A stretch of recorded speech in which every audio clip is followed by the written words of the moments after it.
Singapore Tourism Board, they admitted that we know Thailand is way ahead of us. 50 best bars, 50 best restaurants. So many awards go to Thailand. And then for Singapore government to pull off a once in a while big move, right? Like exclusivity booking for Taylor Swift, Lady Gaga.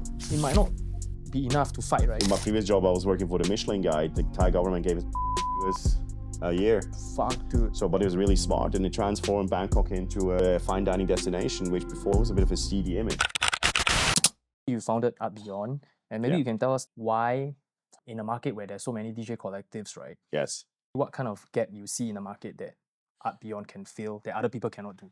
So I had a corporate job. So I lived in Singapore for 15 years, right? And then I was only throwing parties back in university. And you were? Yeah.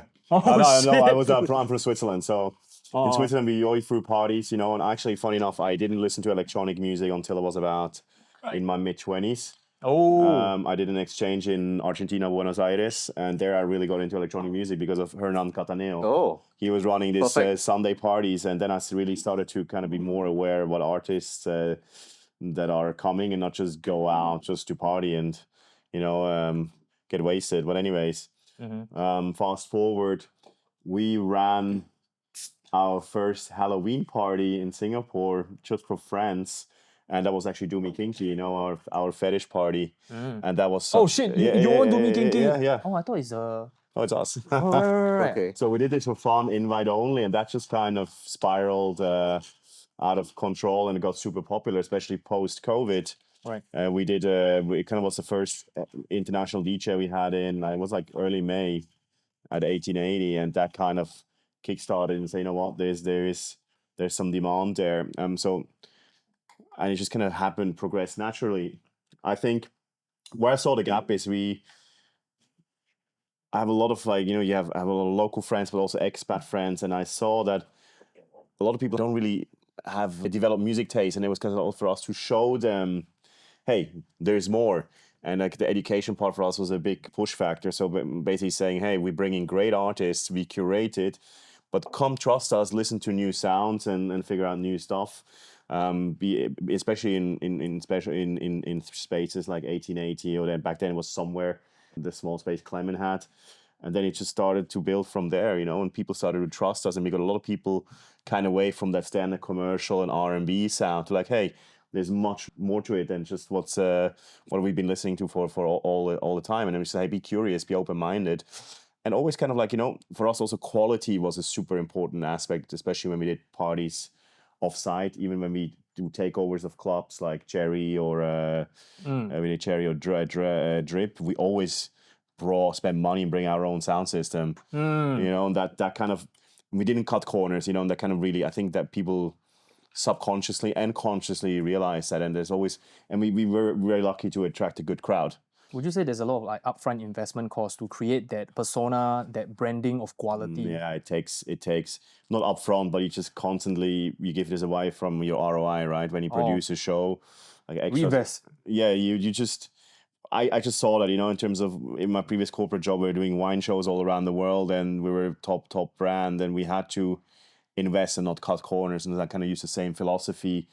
And, of course, it hurts in the bottom line, but I do have that long-term view.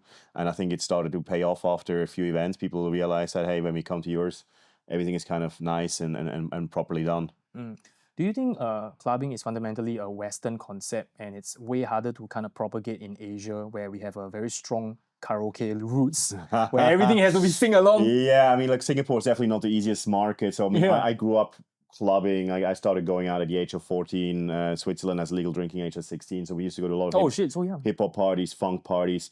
So we were exposed to that music very early age. So yeah, maybe, and especially here the laws are a bit stricter, right, in terms of going out and drinking alcohol. But you just have a different culture. But I think it has changed a lot. To 15 years ago, the sound was completely different. So I think the club culture has been around for a long time. But in certain markets, especially like Jakarta has digressed. They used to have amazing international bookings, and now it's everything is back to like very commercial EDM sound. So I wouldn't say that, but Europe just has, if you look at in terms of where arts is coming from, especially look at all the German DJs, I mean, it's just so super much cutting edge. So much cutting edge. They're really pushing it, and like And yeah, and of course, Ibiza, I think it's the mecca of electronic music. You go there early in the season, you kind of know what's the new trends, what's happening, you know. But of course, it'll always just follow trends. There's a lot of good old stuff around. But yeah, of course, it's a bit different. We could just get exposed to it at a much earlier age. But I think, you know, you guys party hard. That's But Oliver, coming to what you say, right? I guess Europe, it's cultural, right? That's why everyone starts early. Even older They can party to the generations. old. Yeah. Same. Like you see someone 50, 60 partying not only alone, they're bringing their kids who's in their 20s together as well, which is norm. I mean, I would do that, you know. I would bring my kids and just show them how it's done. But you know, to your point, so for, a group of friends also from Singapore just went to Balance Croatia. Croatia had the craziest progressive house lineup. It was really. Is it a club or festival? Festival. Yeah. It's right on the seaside. It's very beautiful. Probably like, you know, 8,000 to 10,000 people. It was sold out, and you know they had all the big guys. Hernan, you know, they had Guy J, they had all the big Patrice Boymel, Guy Mansour, like just the who is who in the progressive house scene. And they also said like, hey, the crowd was like 35 to 60. Whoa! You know, so like, especially the progressive house, which is dear to me personally. That is a bit of an older crowd, and you see that also in Indonesia when we first started clubbing there. Like, you still have the OGs there, you know, like going for all the Digweed and Sasha stuff, and which is your 2000 crowd, and that's where everybody grew up with your Global Underground and stuff like that, right? Exactly. So we have Nick Warren in 2 weeks. And, you know, we do see over the time we got a younger crowd in. Our crowd generally is like 30 and above. We just want to encourage them to come. You know, a lot of them they can't spend more than $25. You know, a lot of our events start at 35, some 45 because some of the artists are expensive, right? Yep. So we want to help them out and make it accessible. Making it accessible and nurturing them, right? Because 5 years and down the road, pay forward, you know? Yeah, 5 years down the road, 10 years down the road, they get their income, their disposable income is better, and they'll be they'll be able to spend your main more clientele. Right, it kind of seems similar to that Nescafe story, right? Where they try to introduce coffee to Japan in the early 70s or something. But Japan, it didn't work, right? So they changed it to coffee flavored sweets. Then 17 years later, the kids grew up to be addicted to coffee.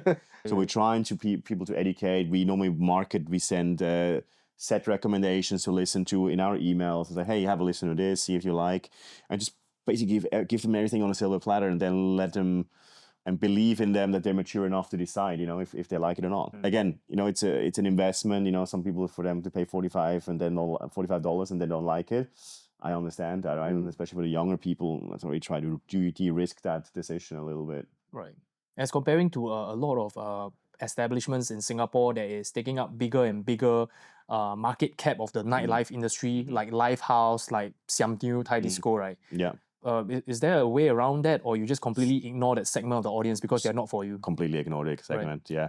Because that's just not the target group. And again, the market unfortunately has grown quite small, I think. Yes. There's quite a bit of competition every night, and you know, and again, it's a small town, and so you can't. I think people go to a Thai disco, they will not come to an event at free entry, man. Yeah, free entry, you know, beer, different. $10. So, exactly, they don't really care. Those people don't really care about the music normally. But it is what it is. You know, everybody to their own. But where we see an uptick, you know, where we want to, it's just harder to pull it off. Like day parties. So Saturday is a good day. Like a lot of people in their 40s, they have kids, but they still want to party, man. You know, and we did a beach party last year in Sentosa. When we sold 1,100 tickets in 3 weeks. Whoa! Yeah, shit, yeah. bro. That's why I was like, it was Fuck, wild. It was Electric Playa at Rumors. We had Guy Mansour and Patrice Boymel. 1,001 tickets. What yeah, fuck, exactly. Bro? And I think, you know, if we had 2 months to market it, I think we would probably double that. That is and it was not expensive. It was like $45, $55. So I think it was a good price point. And people want to experience. And we had a lot of people who came. All the people, they just want to have a good day. You know, we're done by midnight. It was done. Do you kind of require maybe a tourism board to help, like maybe the French embassy or whatever, like how Circle Music does it? We talked to the government several times. We talked to Singapore Tourism Board. They kind of understand that we need smaller homegrown stuff. You know, I was talking on 1,000 and 2,000 people level. But, you know, for them to get anything from out of them, unfortunately, it's not that straightforward. But they understand, you know, they want to be, I mean, you look at their strategy, right? What do they want? They want to increase the MICE sector like more than double by 2030. And when I told them like, you need to have proper entertainment, you need to figure out your licensing framework, which is at the moment is just, it just doesn't work. Right. You know, you're a global city. Everybody wants to come here, but your nightlife is actually Nothing. very one-dimensional. It's Marina Bay Sands takes most of the market share. You know, with Marquis, C'est La Vie, and Avenue. The rest is kind of like it's all underground stuff. You know. Yeah. Whereas I think they should really support activations, bring big artists, you know, make it fun. I mean, look at Thailand. Yeah. And Singapore Tourism Board, by the way, they admitted that we know Thailand is way ahead of us. Yeah. Now, well, how much did they spend? 30 million? Or what was it? And their Tomorrowland collab. Tomorrowland. Oh, damn. Yep. So in my previous job, I was working for the Michelin guide. The Thai government gave us $1.5 US a year. $1.5 million US. Yeah. Fuck, dude. So, but it was really smart, and it transformed Bangkok into a fine dining destination, which before had was a bit of a seedy image, right? Yeah. And Thailand is very smart with that. You know, they kind of want that. They want that tourism to happen, and I think, especially still older people go to festivals. People want experiences, and they will spend. Yeah. You know, the younger guys will not spend that much, but I think people come above 40, they're gonna stay in 5-star hotels. Yep. They're gonna spend on flights and restaurants. So yeah. I look at the 50 best bars, 50 best restaurants. I was like randomly scrolling through YouTube and I accidentally chanced upon their live stream. So many awards go to Thailand. Yeah. Yeah. And they are like on such a global spotlight. And then for Singapore government to pull off a once in a while big move, right? Like exclusivity booking for Taylor Swift, Lady Gaga. It might not be enough to fight, right? No, I don't think so. And, you know... What's the frequency? So yeah, exactly. But I think what they should... Well, in an ideal world, for example, hey, do something in front of Marina Bay Sands with the city background, you know, where they always have the activations where the fountain is, right? In the middle. Build a big stage there, like they did in London at just recently. They had Solomon, they had Kind of Music, I think, and then Black Coffee. At where? In London. In London, yeah, right on the river in one of the old army... to showcase the cityscape. Yeah, exactly. And of course, they went viral. And Belgium does the same, right? The City Tourism Board has it right in the middle of town where the arch is, and they do it every year. And I think Singapore should push something like that. If you throw it back, it's like a love parade, right? Yeah. Exactly. Yeah. No, in Zurich, I grew up with Street Parade still around. It's crazy. You got 4 million people coming every year. Fuck, dude. Yeah. That's crazy. They started with like 2,000, 3,000 people, you know, back in the early 90s. Sorry. I mean, even the Amsterdam McDonald's is like, after certain hours, it's rave time. Yeah. Let's go. Exactly. Yeah. So, Oliver, I think talking about selecting your artists, bringing to Singapore, what about homegrown artists? What do you guys... Yeah. For every show we do, we have always local artists, and we always support a local artist. Super important. We were also, I could proudly say, I think about 3 or 4 local artists post-COVID, where we just gave them a springboard to have their very first show. You know, we paid them the same fee like the others. Like, you know, it's normally Do Me Kinky, because Do Me Kinky we have normally bigger venues where we have up to 10 artists. Say, hey, you wanna go? You play an opening slot. And sometimes you have to push them to their luck. It's funny, you know. So, but we have quite a few that actually started off their DJ career, including Kylie, by the way, from Greenbow. Oh, yeah. We started off their DJing like that, you know, and it takes a bit of balls or guts to go up and play in front of a crowd, you know. So yeah, we've always, every time we have always local artists. It's super important to us. We also started doing some nights where we just book local artists. It's a bit tricky sometimes because we're known that we bring great international artists, but there's always in the lineup we embrace the local core, and there's a lot. To be honest, there's a lot of talent around. It's almost a bit difficult, you know. You kind of have to. Also, we try to be fair. We try to switch it up, rotate it, you know, because also we have friends. They always ask, "Hey, can we play?" Like that. So we have kind of like I have like a tracker sheet, so we kind of know who was playing when, and we're trying to flip it up a bit. And we're always open to have new artists on, you know, who are really serious about it. You know, but again, it's I think often enough we had situations where the local artist was actually better than the international artists.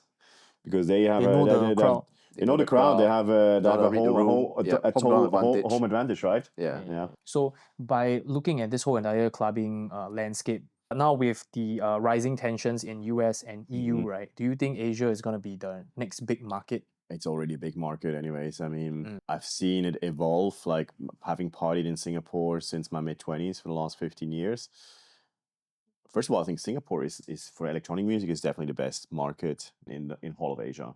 Oh, really? Yeah. Singapore? Yeah, you have the most choice. Look at the weekly lineups. You know what is there, how much international talent is coming in. And when we talk to agencies or even artists, everybody is like playing in New York, you know, everybody wants to play in Singapore. It's kind of like a token checklist. Yeah, that is true. It's Because true. I You think, regularly... whereas like KL, very difficult licensing, takes at least 1 month application before, cost is 1,500 euros. So you cannot bring small artists. Also in Singapore, you can bring smaller artists, you know, that are not so big.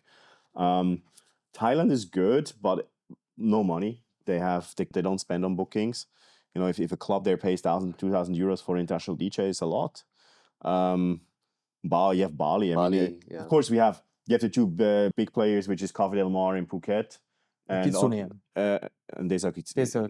but then of course you have Savaya, Savaya. So that is kind of, in a way, it's good because we can pick up the breadcrumbs. So a lot of DJs get paid big fees there. Oh. And, you know, we just always give agencies a reality check. It's like, hey, in Singapore, we can't pay these fees. Nobody will pay these fees. Not even Tel Aviv will pay these fees. Only if you're big EDM, big room EDM DJ, you can go play a marquee like Afrojack or Hardwell, all these guys, where they get several $100,000 fees, or Peggy Goo that gets paid crazy money. But look where else? Vietnam. Nope, they don't have money as well. The next market feel like maybe is Japan, but it's also it's maybe very niche, right? D&B only. Yeah, but then again, you know, you have 3-4 clubs like Woomba, obviously. Yeah. Maybe Circus in Tokyo. Shibuya. But again, if you look at Singapore on a weekly basis, there's a lot of quality music. And that's why, back to what you initially said, I think there's a lot of people here like yourselves that are very passionate about quality electronic music. And, you know, also tonight, there's 3 other events that are actually, you know. Tonight got Hardwell, man, damn it. Tonight. Yeah. Yeah. Too hard. It's not my sound, but so anyways, we have the gig. So it's on Junadeep. It's a bit more deep house progressive, but with like a hint of disco. Yeah. So yeah, I mean, I think you're very spoiled in Singapore, as you said earlier, and I think it's Asia is the market, and the agencies know that. So like you get some get it, where the artists say, you know what, I want to do a marketing tour. I just want to kind of cover costs and I want to get my name out. And I advise all the artists, hey, invest in Asia, you know, play in all the clubs in KL, play in Bangkok. Because the crowd is, I think in Asia, is very loyal. Yeah, you do a good show, you'll get booked again the next year. And some people, I saw them evolve, you know, and just become... Yeah, fandom is encouraged in Asia. Whereas in the West, it's more individualism. Yeah, right? exactly. Right, that's why we got K-pop, hardcore fans, you know. Yeah. But yeah, I tell them, hey, do an Asia tour, figure it out, you know, don't take a crazy fee and get your foot in the door. Yeah. Because, you know, it's not they're very price conscious in all the clubs across the region. Is there any way around it other than government support, which is super hard to get? Yeah, it's very hard to get. Look, I think we're talking to a lot of brands, and I always say like, hey, why don't we need some support to at least cover or has a de-risk certain events, especially you want to do something outdoors, you know, like everything you give us. You know, I think it's a right platform to invest because you reach the right people to, especially like we have alcohol, of course, but also the trend to more non-alcoholic drinks. I'm also tell the clubs, hey, have some good options that are non-alcoholic on the menu. I think it's just a brand, but it's really hard to convince the brands. Yeah. And you need to really have somebody who buys into it and say like, look, we have more money, we can do a more beautiful production, we can get better art, we can get more interesting artists. Yeah. And you know, it's a lot of the brands, especially alcohol sales, have been down a lot. So a lot of the guys have cut their budgets. It's very hard to get anything from them. So maybe the next thing is to use non-alcoholic brands, you know, to kind of push those.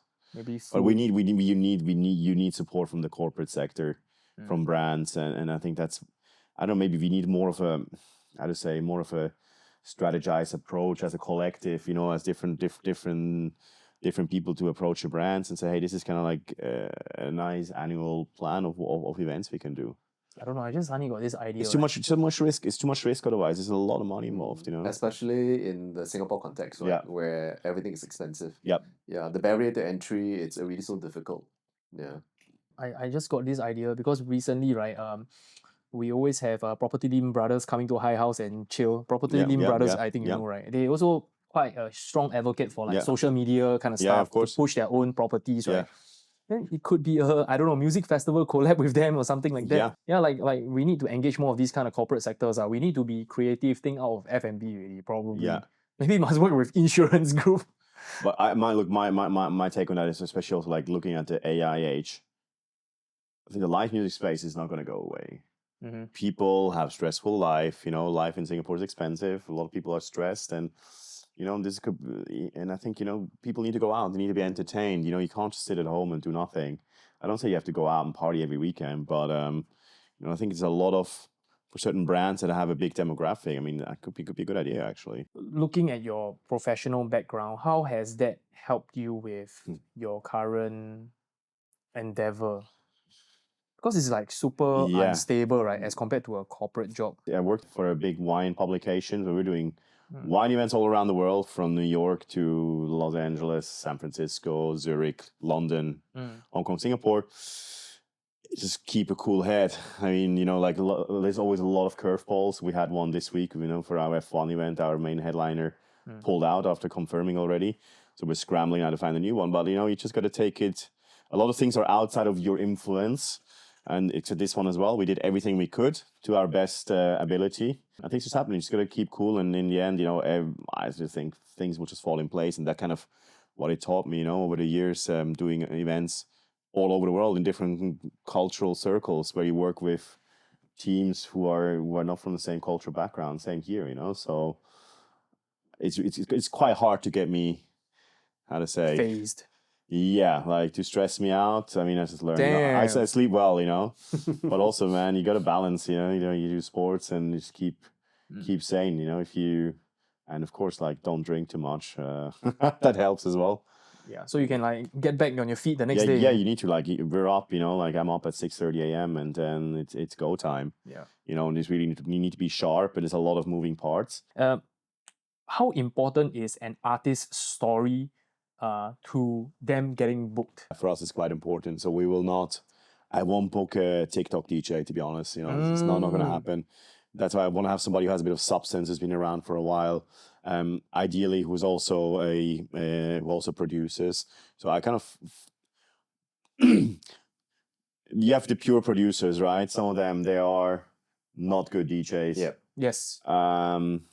And you have DJs who don't produce. They buy the tracks because to master Ableton Live, if you want to be good at it, you need to invest 10,000 hours, to be really good. Yeah. So people take the shortcuts, buy the tracks. But I found all the artists who have like a musical background, who went to the conservatory, maybe played pianos or multi-instruments, they're normally amazing, and especially if they produce themselves, and then they're amazing DJs on top. So because I played the trumpet for over 20 years, played a lot of jazz back in the days.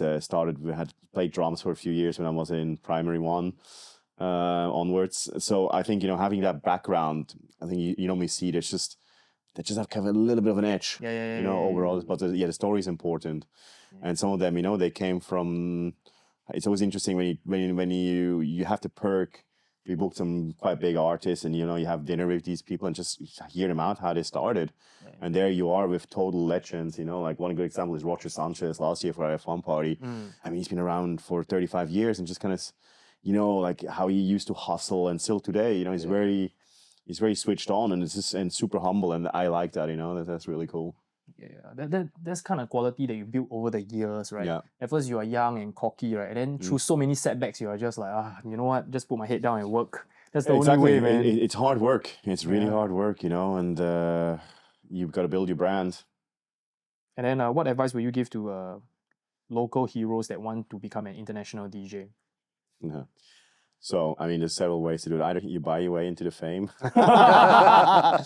I mean, it's one of the secrets of the industry. Like, okay, here's the game plan. If you want to be famous really fast, is you need like $250,000 okay. US. You buy 10, 20 tracks. Yeah. Perfectly made.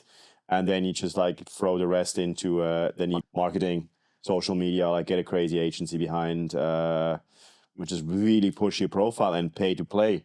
Yes, that's the thing I want to ask. So like I pay for Eugene, okay, you pay headliner festival, you pay the festival 150,000 euros, they will some will say yes. You know, of Damn. course, you still got to be good. You still need to know how to mix. Certain proficiency. Or maybe you can just pre-record it.